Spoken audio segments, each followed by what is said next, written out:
Askreddit asks, what business or store that was killed by the internet do you miss the most? Arcades for sure. My dad used to drop me off at a nickel arcade with $5. I felt like a king. This is a big one for me.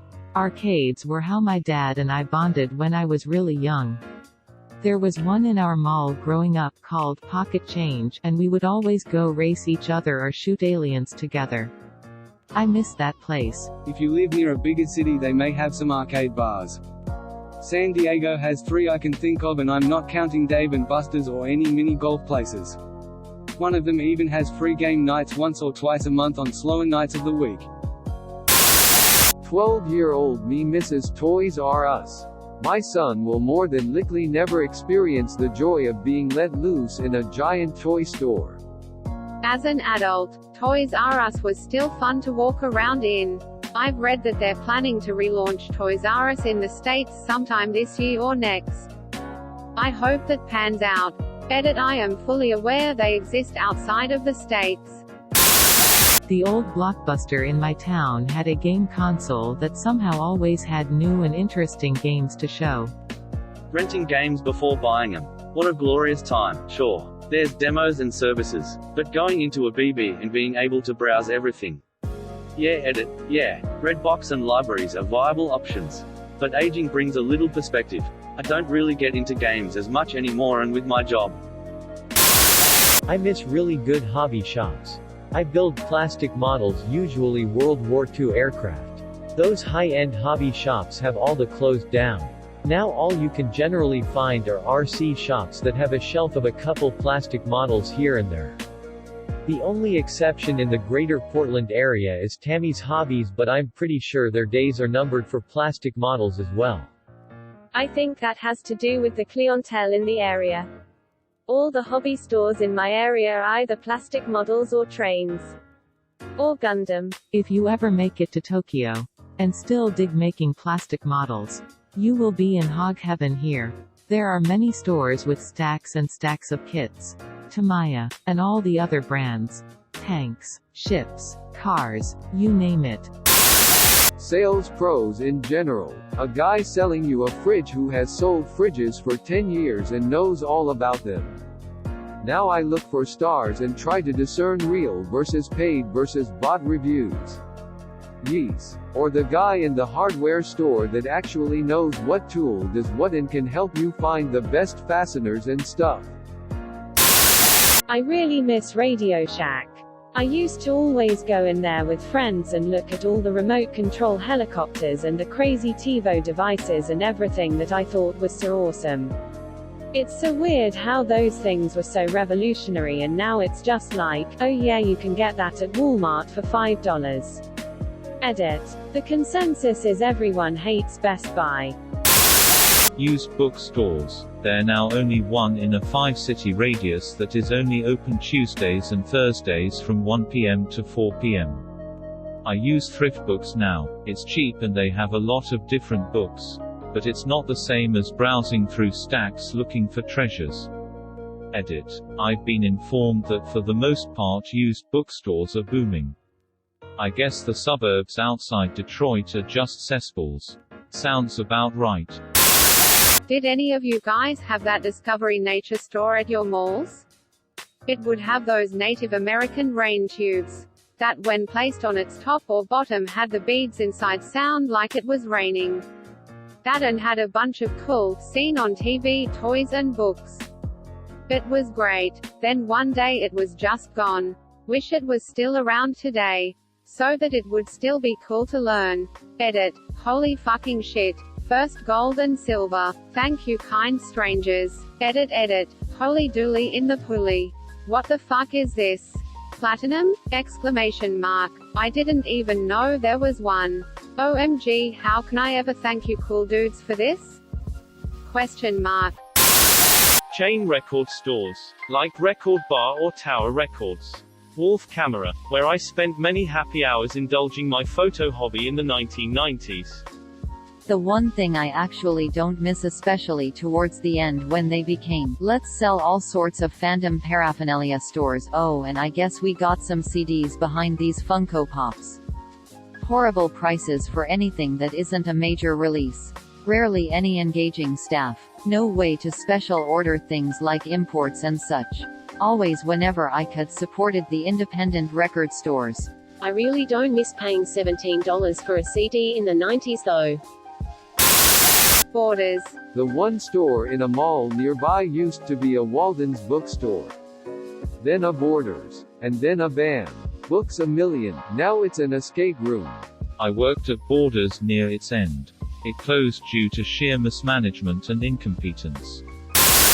Most of the shops in my small country town close because everyone orders everything off of Amazon.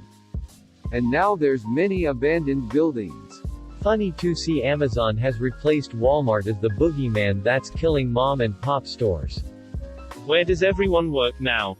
To make the money to buy the things. Flea markets. Yes, I know they still exist. The problem is that thanks to the proliferation of the internet, it's pretty difficult to find a good deal on much of anything. Especially games. People check the prices on eBay and other places and just price around that. You could go to a dozen flea markets or pop-up shops and the same game will be around the same price at every single one of them. Gotta beat the flea market vendors to the product. Most peeps are just buying stuff from estate sales. Co-worker who works flea markets is always talking about getting crap loads of shit for dirt cheap at estate sales. Not exactly the same experience as a flea market. But if you're just in the market for cheap shit then yeah. Electronic stores where you get stuff for projects. I wish I could have gone there. There still are a few such chains left. But I wish more such stores still existed. Fry's Electronics still hangs on. And ditto with Micro Center. I know Best Buy is still hanging on too. But has to be struggling to some extent. And of course though more for hobbyists and less on computers. There also was Radio Shack, where I thought all their stores had closed. By now, their turn to focusing on selling cell and smartphones did not help them at all. Hastings. Hastings was probably similar to a Blockbuster. But Hastings had movies and TV shows to rent, books, music, other stuff that I can't remember that you could buy. It was just so good, but now there is a TJ Maxx in its place. It will truly be missed in my heart. Edit. I just wanted to say that when Hastings went out I had my parents buy me too many coloring books. They were $1 a book in my defensive, but I'm still sad that I didn't get all the Grey's Anatomy seasons or the Halloweentown movies. Edit 2. I'm kinda new to Reddit. But what does a gold medal mean? Also thank you to whoever gave it to me. I miss the former quality of Land's End merchandise. Land's End has really gone downhill since having to compete online, to the point where most of their merchandise is unrecognizable from its former quality and durability. My dad used to work for Land's End. They let him go unexpectedly after almost 30 years. He became gleeful that Land's End's reputation tanked after that. The stuff is garbage. I won't buy any of the stuff because of how they treat their employees. I honestly miss video stores. It was fun to wander around them and you might end up renting something you never heard of on a whim. There used to be this really cool lady that owned my local store. Over the years she learned my tastes and could suggest things that I might like. Was way more accurate than Netflix suggestions, etc. Plus I could always look forward to the fun social interaction of talking about our favorite movies. I work at a family video. And surprisingly, they're still doing well. It's a Midwest chain that rents out movies, games just like Blockbuster. KB Toys and Toys R Us. I grew up with weekend trips to KB. And to this day, as a man, I still love toys. It's something I passed on to my own son. And though he's too young to have known KB, I loved taking him to True. Even if just to look around. It was one of our things, our father and son activity. And now, there's nothing that even compares. OMG, I forgot about KB Toys. Every time I went to the mall with my mum when I was younger, I would beg her to take me there. Edit. Also, the Sanrio store. I was hooked. The Sears catalog. I used to love going through that as a kid around Christmas and seeing what I wanted to ask Santa for. What's stupid is Sears could have been bigger than Amazon since they already had a head start on the order from home business. But they just didn't embrace the internet, and now Sears is dying. Their CEO in the mid-90s thought the internet was a fad. Blockbuster. Wasn't alive long to see it frequently, but I was inside one and it was cool to see all those movies.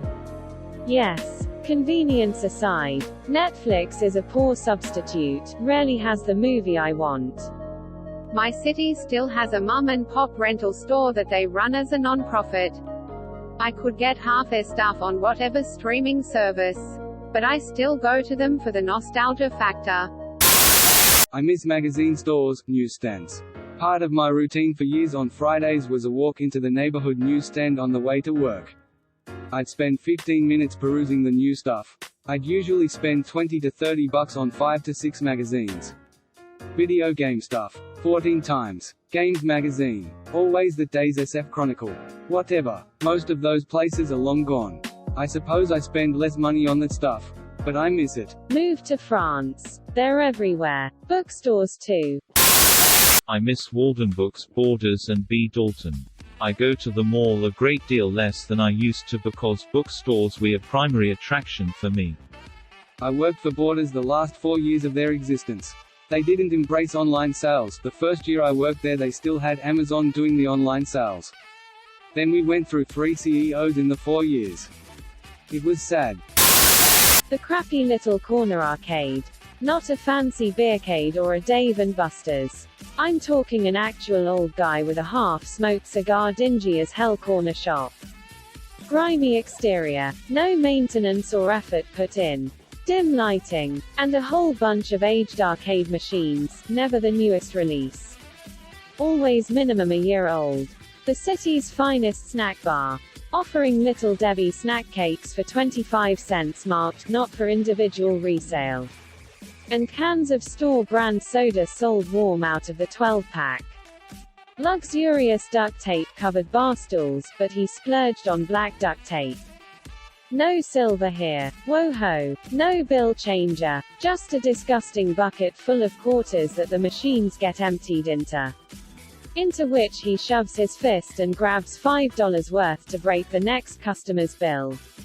Some Petri dish equivalent of the food chain and the circle of life in 25-cent form. That arcade. The real American arcade. Not this fun center crap with tickets and prizes, nope. Just top 5 scores with names like ass, foo, damn, poo, and, of course, ass one more time. GameStop. I know that they're still around, but since they've changed the way they do business and because they had to adapt to the internet, you don't get the same experience you did versus 10 to 15 years ago. When's the last time you've been to a brick-and-mortar store for a midnight release of a game? GameStop would be so much better if they carried all previous game generations. Arcades. There's an arcade in the mall nearby and it's just $10 for the day. There's no prizes and tickets. Just endless arcade games. They even have some Japanese exclusives like Jew Beat and Groove Coaster. Barcade, arcade with drinking.